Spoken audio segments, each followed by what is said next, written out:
Ministri i Jashtëm i Turqisë Hakan Fidan theksoi rëndësinë e bashkëpunimit me Francën më shpesh dhe diskutimin e çështjeve të caktuara, duke marrë parasysh rolet e rëndësishme që të dy vendet luajnë në NATO dhe në sigurinë europiane.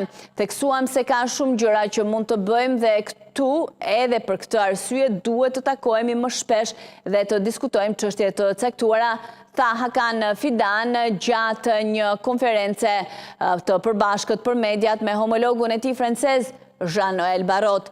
Ai shprehu kënaqësinë për mikpritjen e Barrot në Turqi, duke shtuar se zhvilluan bisedime shumë frytëdhënëse dhe adresuan lidhje mes dy vendeve.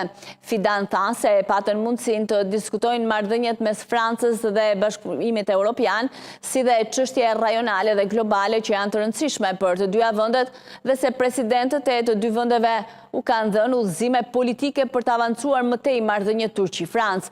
Ai tha se po punojnë me gjithë përkushtimin për të avancuar më tej marrëdhëniet në fusha tregtare, ekonomike, politike dhe të tjera mes dy vendeve.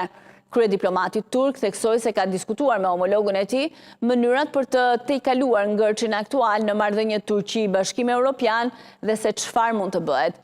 Siç e dini, aktualisht kemi disa objektiva përpara nesh. Njëri prej tyre është i përditësimit të marrëveshjeve të Unionit Doganor dhe tjetri është zbatimi i marrëveshjeve për liberalizimin e vizave. Me fjalë të tjera, diskutuam se si mund të avancojmë këtë çështje, cilat hapa mund të ndërmarrim dhe çfarë çështjesh të tjera ekzistojnë mes nesh. Për më tepër, në kuadër të sigurisë europiane, patëm një shkëmbim të vërtet dhe të thellë pikpamjesh mbi mënyrën se si mund të avancojmë sigurinë europiane brenda NATO-s dhe çfarë mund të bëhet, shtoi ai. Hakan Fidan theksoi se të dy vendet kanë një agjendë të gjerë për bashkëpunim rajonal dhe bisedime që përfshin çështje që prekin sigurinë globale si Siria, Gaza, zhvillimet në Iran, siguria në Mesdhe dhe lufta Rusi-Ukrainë.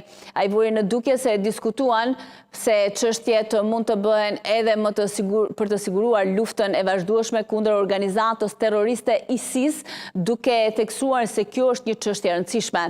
Ai shtoi se patën mundësi të diskutojnë punën e vazhdueshme të koalicionit të gatshmëve, kontributet e mundshme të Turqisë në këtë drejtim dhe fazën më të fundit të negociatave mes Rusisë dhe Ukrainës.